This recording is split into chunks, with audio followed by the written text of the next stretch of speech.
Hello everyone, this is Direwolf20 and welcome to episode 13 of Direwolf20's Let's Play series. I'm joined today by Gem Slate. How are you, Gem Slate? Doing great. How are you doing? Good. I've got a little teleport over here set up, by the way, to my Botania area. Gem Slate, as you guys know, every now and then I will auction off for charity an opportunity to hang out in the Let's Play series for a day. So Gem Slate is the latest winner of that. We did a Child's Play charity with CubeTubers. Those of you who follow me on Twitter might have seen me tweeting about it. We did an auction this time, so basically everybody chipped in $5 for a ticket, and we randomly drew a name. So Gem Slate is the winner of that contest. So number one, Gem Slate, thank you for donating to Child's Play charity, and number two, congratulations on winning. I'm just glad I could help out, and I appreciate the opportunity to being here. Nice, man. So I want to work on something kind of cool this episode, and hopefully you can help me out just a bit. Does that sound like a plan? It does, but I'm more of a tech person, so I'll be a little slow on it, but I'll do what I can. No worries. You might be able to help me out with the technical aspect of this build. We're going to combine technology and magic for automation purposes. How much do you know about Botania? I can spell it if I look it up on Google. Okay, so lots, apparently. So here's how it works, right? You generate mana with a bunch of different purposes, be it like sunlight or, there's basically a dozen different ways to generate mana. The current way that I'm doing it is with coal. So if we pop back over to our little area over here, you'll notice that, long story short, the flowers nearby generate mana, and they feed it into this block, which then shoots it into this block, which is a storage block. With me so far? Yes, I am. Cool. This flower in particular can eat up any fuel source. So for example, if I dropped a piece of wood on there, it would eat up the wood, convert it to mana, and generate a bunch of mana for us, and you can see the mana beam shooting into the mana pool. So wood doesn't last terribly long, unfortunately. Coal, of course, will last longer, and coal blocks last even longer. So if I throw a coal block on there, it'll, last a pretty good amount of time and generate all kinds of good mana for us and do all kinds of nifty things. The problem is that's awfully manual of a process. I have to keep coming over here, dropping coal blocks on there. It usually lasts like maybe a good couple minutes, so it's not like I can just stand here and drop them all, because if I just drop this whole stack of coal blocks on there, it only picks up one at a time. So I can't just throw the stack down, otherwise they'll just eventually despawn. So I want to automate it so that I can do two things. Number one, drop a coal block when this endoflame runs out of fuel. And number two, make sure not to keep dropping coal blocks when the mana pool fills up. So that's kind of my automation challenge for today. Sound crazy? Of course. Good. That's the plan. So let's get started figuring out how to do that. I might wind up doing a lot actually underneath, because I kind of like the way my Botania building turned out. I'm going to need a couple objects from Project Red. So in order to get red alloy ingots, I just have to smelt some red iron compound. So let me get some of that cooking up, and I'm also going to need to smelt, I'm actually going to get a stack, and then I'll get 8 of these. That should do. The other thing I need to smelt, so are you going to go with Project Red and all the stuff that entails? I've done a little bit with it, not as much as like Enduro and some of the others. Nice. Well, we'll have fun with it, don't worry. So I'll get that cooking up. And then I also want to cook some smooth stone, because that will require some other stuff that we need will require smooth stone. I can't throw it in there just yet, but it shouldn't be too long. There we go. Cool. So the first thing I'm making is red alloy ingots. These are awesome because they're basically an advanced form of redstone dust. I think that's still the recipe. Maybe not. That is. Cool.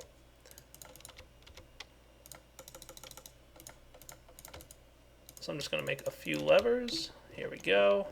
All right, if you're in the middle of my big room here, you can see I'm like laying out some red alloy wire on the floor. So it's just a way to transfer a redstone signal. The nice thing about it is that you can run it up walls and around corners, so you don't have to worry about the limitations of redstone. You can kind of put it wherever you want. Lots of cool stuff you can do with that. Yeah, that I've worked with. Yeah, it's the best. Anybody who does anything with redstone will really appreciate having Project Red in the pack just because it's awesome. So, red LA wire, awesome stuff. Whoa, that broke really fast. I might also want to work on, besides the automation of this thing, some of the toys that we can get courtesy of Botania. There's some really nice items that Botania has, and if you haven't had a chance to check it out, Gem, you definitely should because it's cool stuff. Well, it's definitely on the plan now that I'm running Direwolf 20 myself. Nice. Okay, so I want a couple things. First off, I want a timer from Project Red, and I'll show you guys how this all integrates in a minute. But basically, to make a timer, I need circuit plates, which I've got, conductive plates, which I can make, anodes, which I can make, cathodes, and these guys, the pointer blocks. So basically, I need some smooth stone and some redstone and some sticks, and that's about all I'm going to really need. I just sorted my sticks, I think. I did do a full-blown sorting system with Ender.io. I don't know if you've played with Ender.io for sorting at all yet, but that was cool. Yeah, I really like the capabilities that are in Ender.io. Oh yeah, it's great, isn't it? I think it was something like that. I'm just going to make a handful of these items real quick in the crafting window here, don't mind me.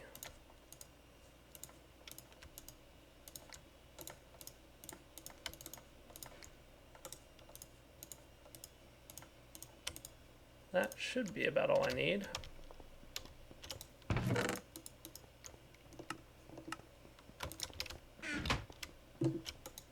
So I'm going to make a timer.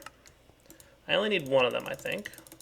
And the other thing I want to make is a comparator. But I'm going to make the Project Red version of it. So I'm going to need a couple. The only reason I want the Project Red version over the vanilla comparator is you can put it on walls. And I might want to do that. Alright, so now that we've got that down, I'm going to show you guys why I want to do this in a minute. But one of the things I want to make is a mana detector. What this does is I need a redstone comparator from vanilla Minecraft and some redstone and some other stuff. So let's get a couple of this. Just one, right? Yeah.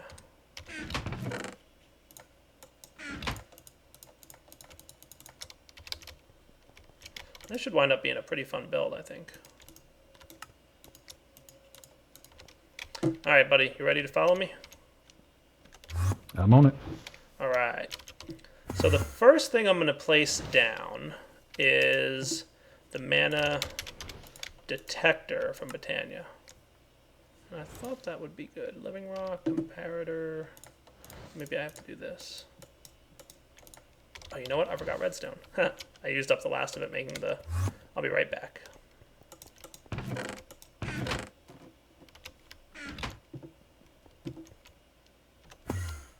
Okay. There we go.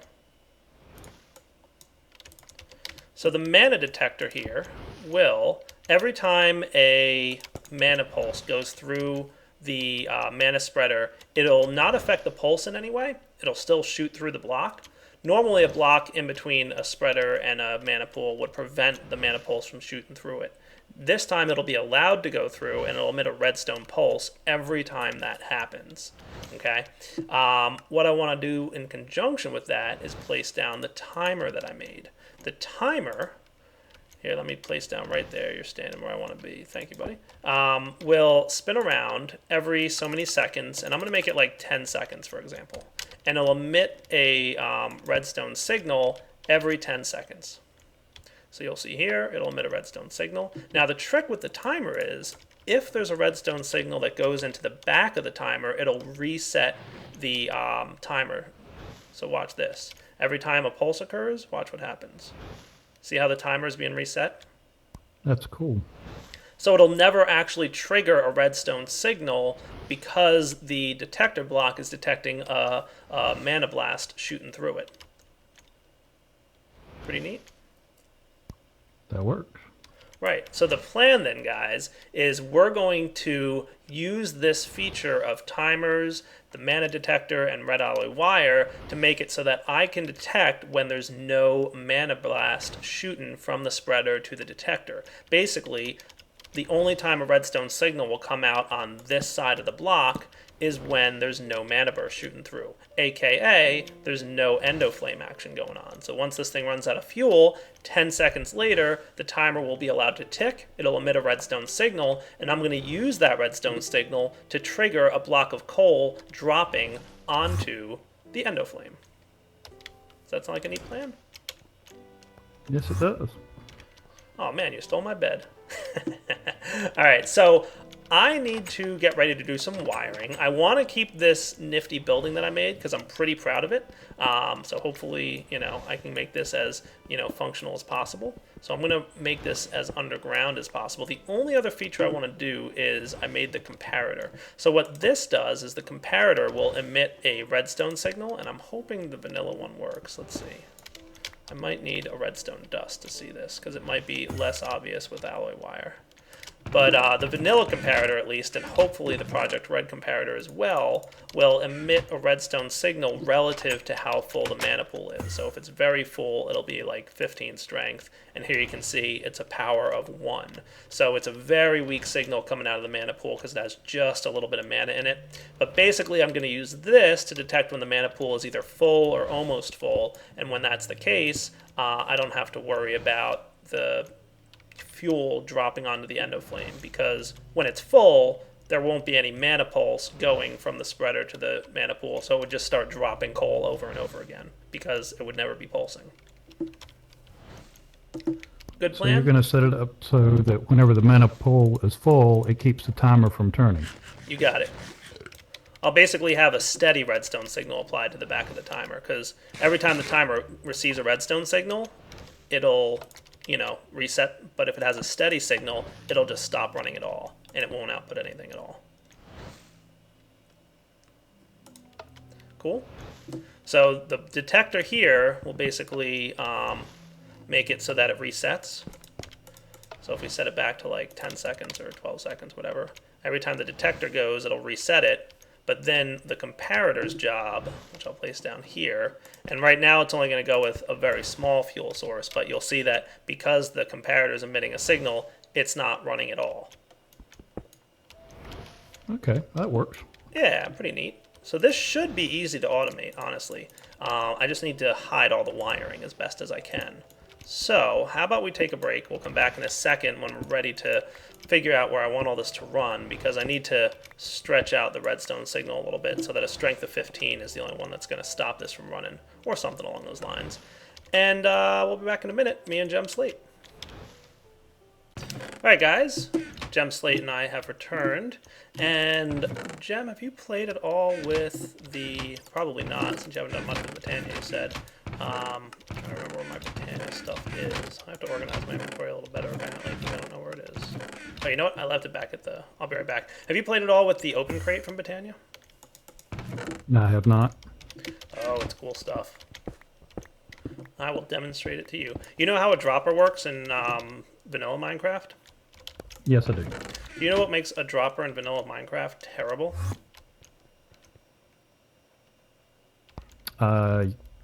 Doesn't go up. It doesn't go down. So I can demonstrate this pretty easily, why I don't like the vanilla dropper. It's unreliable in how it drops items. So if I were to get a dropper and place it up here, and a lever, and let's say I wanted to drop this piece of cobblestone. You ready? Alright, well that went forward, so that's another problem with the dropper. There we go, that's probably better. So let's say I wanted to drop this piece of cobble. Watch how the cobblestone drops. See how it's like not even close to being underneath the dropper? Yeah. I think they use like the same code when you like kill entities or anything else that makes items drop, and it doesn't drop straight down. So if you want it to hit the block that's directly under it, you can't use a vanilla dropper. It's just not going to work. So there's a couple mods that, or blocks that mods add that allow this to work. The other problem with the dropper is that it requires a redstone signal, which for our case is not that big a deal, but for now I'm not going to worry about it. What I'm going to do is use this block, which is from Botania. It's called the open crate, and it's very useful because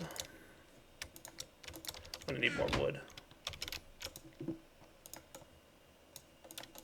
First off, it doesn't need a redstone signal, but it does need to be piped in items, so there's no way to directly access its inventory as far as I know. But if you pipe items in, either by Ender IO or even a vanilla hopper for that matter, any item that lands in there will immediately be dropped straight down, no redstone signal required, and it'll drop perfectly straight down every time. Cool? Nice. So that's what I'm going to use to drop the coal blocks into my system. Now, the way I'm going to make that work is courtesy of the timer. Check this out. If I make this thing a 10 or 12 second delay, sure, why not? We'll make it 10. Watch what happens if I have a stack of cobblestone in there.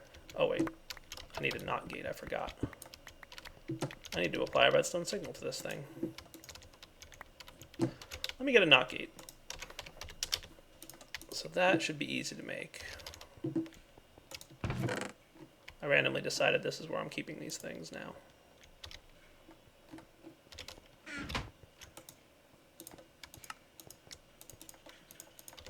So a NOT gate is basically going to keep the opposite signal, right? So if I put the timer here and make this 10 seconds, and then throw my cobblestone in, watch what happens every time the timer pulses. Here goes nothing. Exactly one item drops. So it works perfectly with just the hopper and the open crate, huh? That works good. Yeah. So that's basically how I'm going to convert the redstone signal from the timer that we're going to get with the setup I showed you earlier into dropping one piece of coal. Not too shabby? Not at all.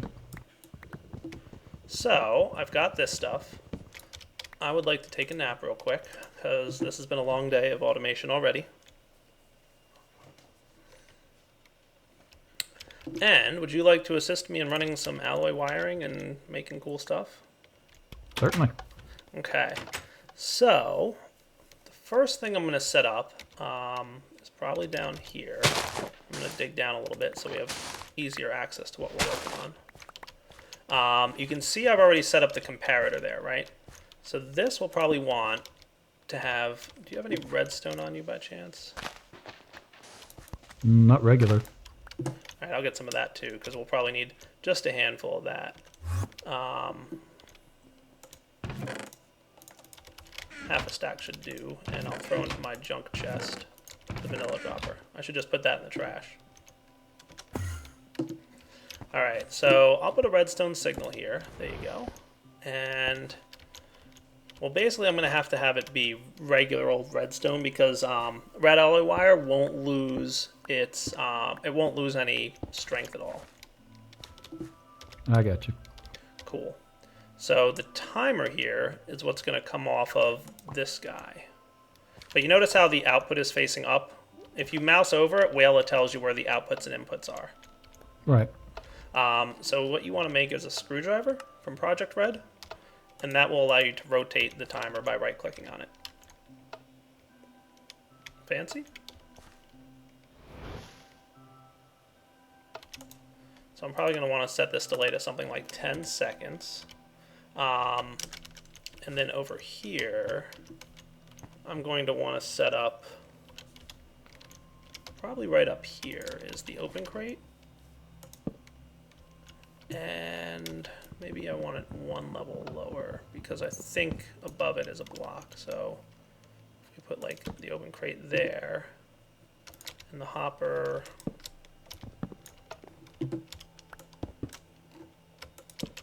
there like that, now my only job is to run red alloy wire over to that hopper from down here. So down here is where we're going to build our circuit. So basically, that's 1, 2, 3, 4, 5, 6, 7, 8, 9, 10. Might want that to be a little longer. So maybe I'll do something like this.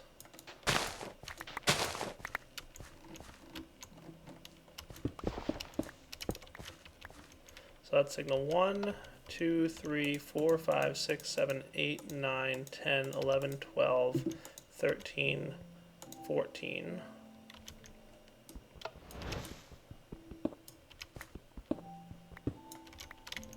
And then I should be able to do something. I'm going to make it 13 for now, and if I have to adjust it later, I can. But I'm going to have the timer be like here.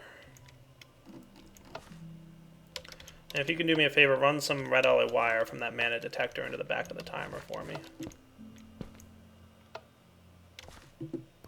Into the end? Into the end for me.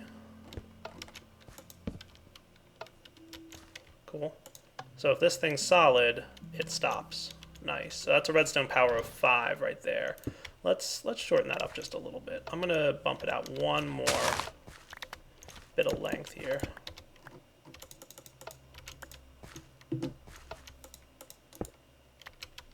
That's a redstone power of 3. So that'll be mostly full, let's say. It'll be about almost full. I could bump it out to 15 if I need to. Well, all right, let's just finalize it, right? Why not? Is that good? Yeah, it's a power of 1. Oh, look, that's too short because it's running now. But your switch is going to be closer than your comparator, so you've got a stronger signal off your switch.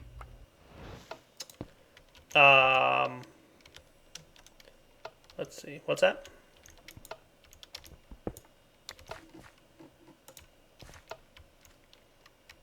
Yeah, you've got a 15 under the switch, so your switch is actually giving it more power.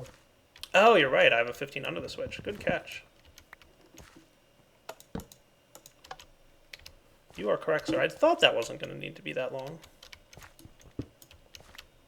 So let's see. That's a redstone power of 1. So yeah, let's bump this down to here. Yeah, I didn't notice the switch hitting it. See, I'm terrible at vanilla redstone. If it doesn't show that it's connecting, then I don't know.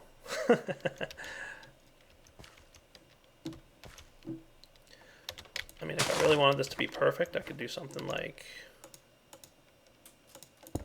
Would that get me? No, it's the same thing.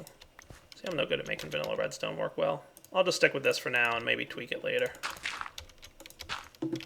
So that's not terrible.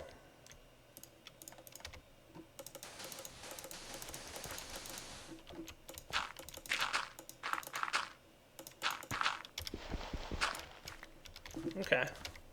Do you need food, by the way? No, I'm good. I've got an apple. Okay, cool. All right, so with that said, this should basically work, right? So what'll happen is if, and I'll just break this for now to demonstrate, if this thing gets strong enough to hit a redstone signal all the way over here, so it'll be about almost completely full, it'll disable the timer from spinning, like that. Right. Otherwise, this timer running, or this thing, you know, every time it receives a mana burst, will also stop the timer from running. So if we set this to like 10 seconds and drop some coal on there, the timer should never run. Starting now. Oh, you know what? Okay. Sometimes, depending on the way the blocks are coded, you might have to do something like... Oh, come on, don't give me trouble now. Let's try this. Nope.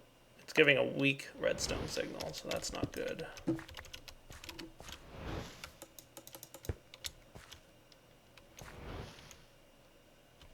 So what I can do then instead is put a repeater on there.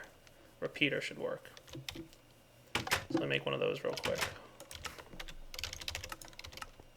And I'll use the Project Red one again so it can be on walls. So 2, 2, and 1.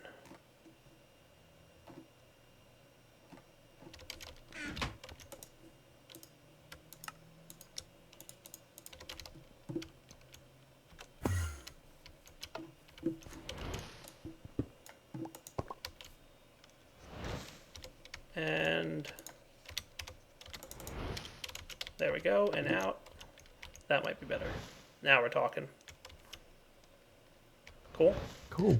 So typically with blocks, you could actually put the red alloy wire on it, but I guess the mana detector is considered not the kind of block you can put stuff on like glass. Like you can't put red alloy wire on glass, but you can put it on stone. So when you run into that issue where it's not triggering the red alloy wire, throw a repeater on and you're good to go. Okay. Now, how are you going to get your signal up top? Are you going to run a remote up there, or are you going to wire it all the way up? I was thinking I was going to do a wire all the way up. So the problem is that there's currently a bug in the Direwolf 20 pack. So I could... Let me go grab something here real quick. Have you played with microparts at all? No, what I was thinking was, Like wireless redstone?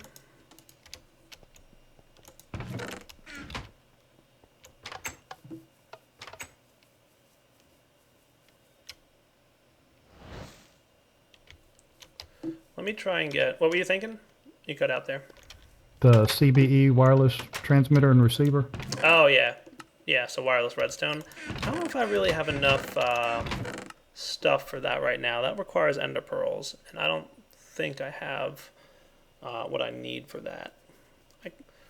I have one ender pearl. I could try and get some more. Also needs a bit of obsidian, and I'm kind of short on that as well. Yeah. Let's try it this way. I'm going to get...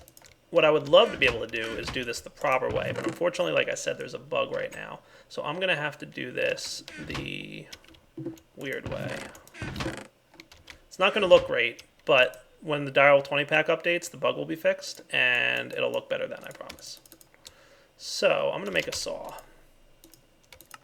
This is from Forge Micro Parts. Have you played with the saws at all and micro blocks and such? Oh yeah. All right. So what you can make with these guys, and I'm just going to make a few, is multi-parts that can cover up these wires for us. So the multi-parts, I just made a cover. It's a really thin block. And what's nice is go ahead and run the cover, or run the wire behind the cover for me. And you can like hide it for the most part. So you can do something like this, right? So the wire is running behind the block and you can't even see it. And it looks pretty good.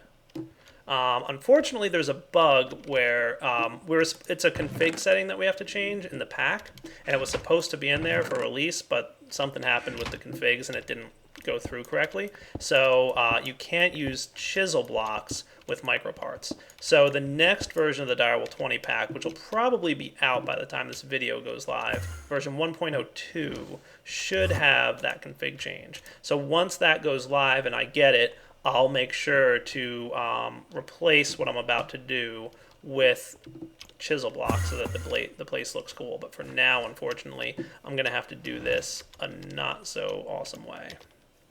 So what I'm thinking is that we grab our shovel.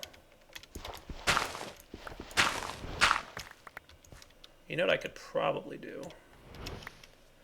I could run this up the corner, kind of.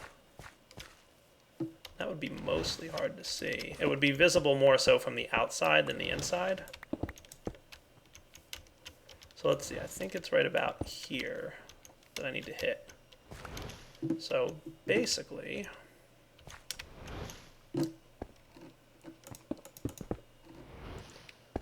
yeah, run that stuff for me. You can run it around, like, loop it down here.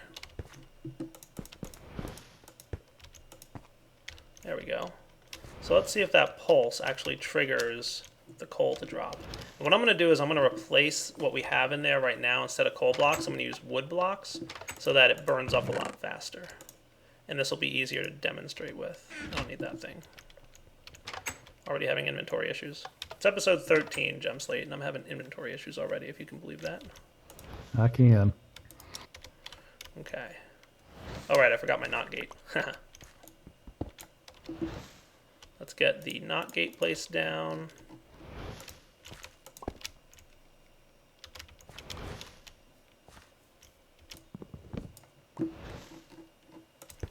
Put our comparator back.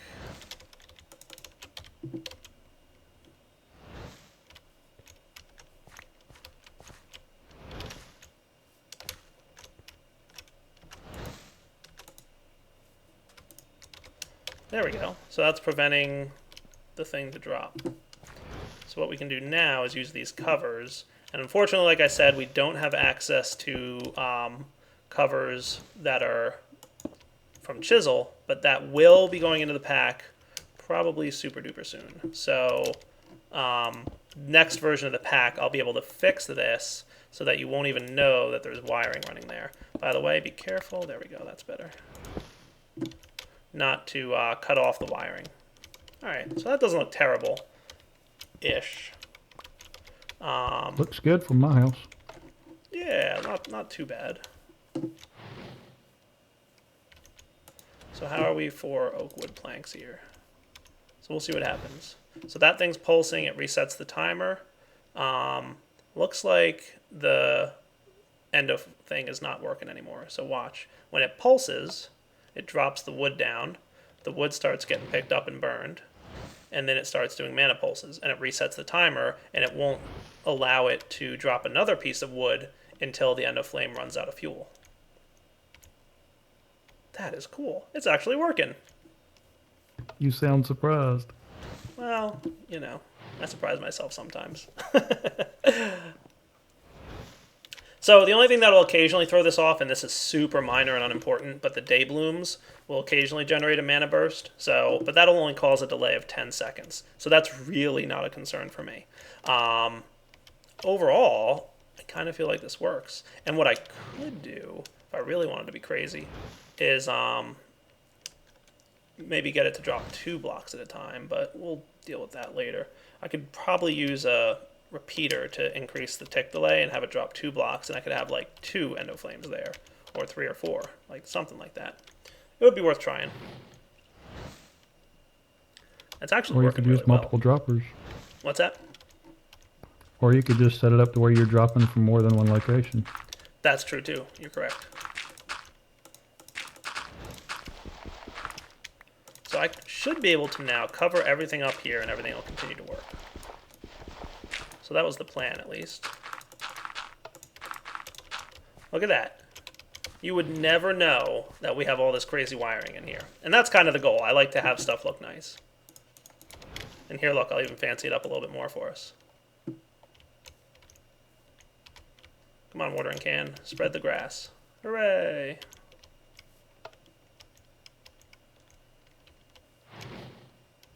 Ta-da! Look at that. All tidied up. I'd say a job well done. Not too shabby. Alright guys, we will be back in just a minute. Well, Gem Slate, I think we both kind of joked about how fast this episode would go, but I am a little bit surprised that it went just as fast as it did. It's because it worked. Yeah, I guess so.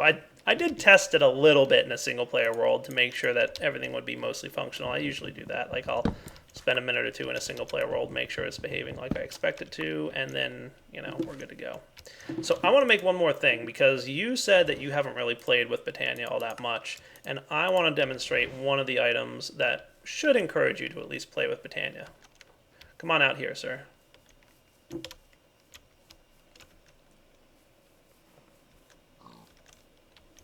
This is the Horn of the Wild. Go ahead and give it a try.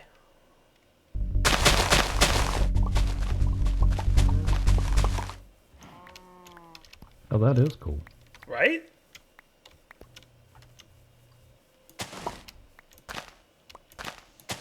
I'm one of those people who, like, I guess maybe it's because I started playing Minecraft before the tall grass existed, or I don't honestly know why, but tall grass kind of bothers me when it's like all littered around your base. So I usually like to clear it out pretty quickly. And long story short, I wanted to make that horn for a while now so that I could get that happening. It's definitely better than the bucket of water I use. Yeah, I mean, you can just walk around and hold it. Here, toss it back, I'll show you.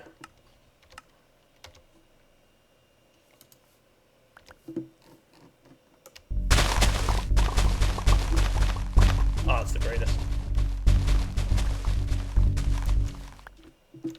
Nice. That is cool. So, I think, unfortunately, my good sir, we need to wrap up the episode. So, It's actually went by really quick, but I think, like you said, it's because we just, it worked. It really did. It just kind of worked, and then all of a sudden, the episode was over. So thank you again for joining me. I'm hoping you had a good time hanging out, chilling. I certainly did, and I appreciate the opportunity to just share the moment with you. Thanks, man. Yeah, I definitely appreciate having you on here. I do really appreciate, like I said, your hanging out on the Child's Play charity stream and donating for us, so that was really cool. Well, I enjoyed it. It was a good stream and a good cause. Yeah, good times. All right, everybody. So for now, oh, nice. This thing actually breaks up all kinds of good stuff. I should be careful using this near my farm. All right, for now, Direwolf20 signing off. Hey, do me a favor, Jem. Help me clean up this stuff, would you? Sure thing. Thank you for watching. Hope you guys enjoyed the episode, and take it easy. Take care, everybody.